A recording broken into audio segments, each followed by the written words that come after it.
വിശദമായ വാർത്തയിലേക്കാണ്. ഛത്തീസ്ഗഡിലെ റായ്പൂരിൽ ക്രിസ്ത്യൻ പ്രാർത്ഥനാ കൂട്ടായ്മയ്ക്കിടെ ബജ്രംഗ് ദൾ പ്രതിഷേധം. പാസ്റ്ററുടെ നേതൃത്വത്തിൽ പ്രാർത്ഥന നടത്തുന്നതിനിടെയായിരുന്നു സംഘപരിവാർ സംഘടനയുടെ പ്രതിഷേധം. പ്രാർത്ഥനയ്ക്കെത്തിയവരെ ബജ്രംഗ് ദൾ പ്രവർത്തകർ മർദ്ദിച്ചതായി പാസ്റ്റർ പരാതിപ്പെട്ടു. വിവരങ്ങളുമായി ആന്റണി ജിസ്റ്റോർ ചേരുന്നുണ്ട്. ആന്റണി, ഛത്തീസ്ഗഡിലെ റായ്പൂരിൽ ക്രിസ്ത്യൻ പ്രാർത്ഥനാ കൂട്ടായ്മയ്ക്കിടെയാണ് ബജ്രംഗ് ദൾ പ്രതിഷേധം ഉണ്ടായിരിക്കുന്നത്. കഴിഞ്ഞ ദിവസങ്ങളിലെല്ലാം വൈദികർക്കും അതുപോലെ തന്നെ കന്യാസ്ത്രീമാർക്കുമെതിരെയും ഇത്തരത്തിലൊരു പ്രതിഷേധം ഉണ്ടായിരുന്നു. ഇപ്പോൾ എന്താണ് ലഭ്യമാകുന്ന വിവരങ്ങൾ? തീർച്ചയായും അടുത്ത കാലത്തായി ഇപ്പോൾ ഇത് തുടർച്ചയായി മൂന്നാമത്തെ സംഭവമാണെന്ന് പറയാൻ വേണ്ടി കഴിയും. നമുക്കറിയാം, ദുർഗിൽ, ഛത്തീസ്ഗഡിലെ ദുർഗിലാണ് കന്യാസ്ത്രീകളെ മതപരിവർത്തനവും മനുഷ്യക്കടത്തും ആരോപിച്ച് ഈ ബജ്രംഗ് ദൾ പ്രവർത്തകർ തടയുകയും പിന്നീട് അവരെ പോലീസ് അറസ്റ്റ് ചെയ്യുകയും ഒക്കെ ചെയ്തത്. നീണ്ട 9 ദിവസത്തോളം അവർക്ക് ജയിലിൽ കഴിയേണ്ട സാഹചര്യമൊക്കെ ഉണ്ടായിരുന്നു. അതിന് പിന്നാലെ കഴിഞ്ഞ ദിവസം ഒറീസയിലും ഇത്തരത്തിൽ കന്യാസ്ത്രീകൾക്കും വൈദികർക്കും നേരെ ബജ്രംഗ് ദളിന്റെ കയ്യേറ്റ ശ്രമമുണ്ടായി, പ്രതിഷേധമുണ്ടായി. അത്തരമൊരു സംഭവം റിപ്പോർട്ട് ചെയ്തു. ഏതായാലും ഇപ്പോൾ വീണ്ടും ഒരു സംഭവം ഉയരുന്നത് ഛത്തീസ്ഗഡിൽ നിന്ന് തന്നെയാണ്.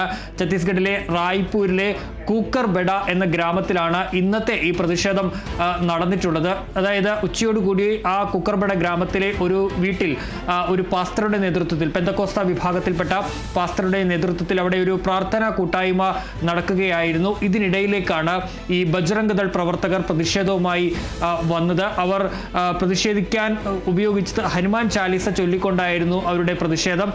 ഈ ഘട്ടത്തിൽ വലിയ ബഹളം ആ പ്രദേശത്ത് ഉണ്ടായി. അവർ ആരോപിച്ച ഒരു പ്രധാനപ്പെട്ട കാര്യമെന്ന് പറയുന്നത് ഈ വീട്ടിൽ പ്രാർത്ഥനാ കൂട്ടായ്മയുടെ പേരിൽ നടക്കുന്നത് മതപരിവർത്തനമാണ്. പെൺകുട്ടികളെ അടക്കം ഈ വീട്ടിലേക്ക് എത്തിച്ചിട്ടുണ്ട്. അവരെ അടക്കം മതപരിവർത്തനം നടത്തുകയാണ് എന്നുള്ളതാണ് ബജ്രംഗ് ദൾ പ്രവർത്തകർ ആരോപിച്ചത്. അങ്ങനെ അവർ ഈ പ്രാർത്ഥന നടക്കുന്ന ആ വീടിന് സമീപത്ത്, അല്ലെങ്കിൽ ആ വീടിന് മുന്നിൽ നിന്നും ആ റോഡിൽ നിന്നും ഹനുമാൻ ചാലിസ ചൊല്ലി പ്രതിഷേധിച്ചു. ഇതിനിടയിൽ ഈ പ്രാർത്ഥനാ കൂട്ടായ്മയ്ക്ക് എത്തിയവരും തമ്മിലും ബഹളമുണ്ടായി. അവരും ഇതിനെ എതിർക്കുന്ന ഒരു സാഹചര്യമുണ്ടായി. അങ്ങനെ പ്രദേശത്തൊരു സംഘർഷത്തിൻ്റെ സാഹചര്യം ചെറുതായെങ്കിലും ഉണ്ടായി. ഏതായാലും പോലീസ് എത്തിയാണ് ഇവരെ പിരിച്ച് വിട്ടത്.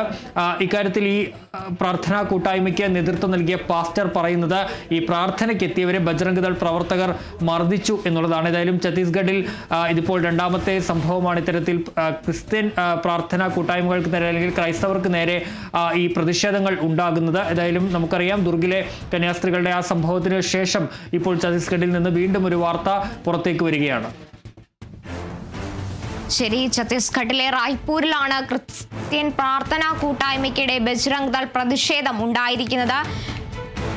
ഛത്തീസ്ഗഡിൽ തന്നെ ഇത് രണ്ടാമത്തെ വട്ടമാണ് ക്രിസ്ത്യൻ പ്രാർത്ഥനാ സംഘം അല്ലെങ്കിൽ ക്രിസ്ത്യാനികൾക്ക് നേരെയുള്ള ഒരു പ്രതിഷേധം വീണ്ടും ഉണ്ടാകുന്നത്. പാസ്റ്ററുടെ നേതൃത്വത്തിൽ പ്രാർത്ഥന നടത്തുന്നതിനിടെയായിരുന്നു സംഘപരിവാർ സംഘടനയുടെ പ്രതിഷേധം ഉണ്ടായത്. പ്രാർത്ഥനയ്ക്കെത്തിയവരെ ബജ്രംഗ് ദൾ പ്രവർത്തകർ മർദ്ദിച്ചതടക്കമുള്ള വാർത്തകളാണ് പുറത്തു വരുന്നത്. ആന്റണി ജിസ്റ്റോർജാണ് വിവരങ്ങൾ നൽകിയത്.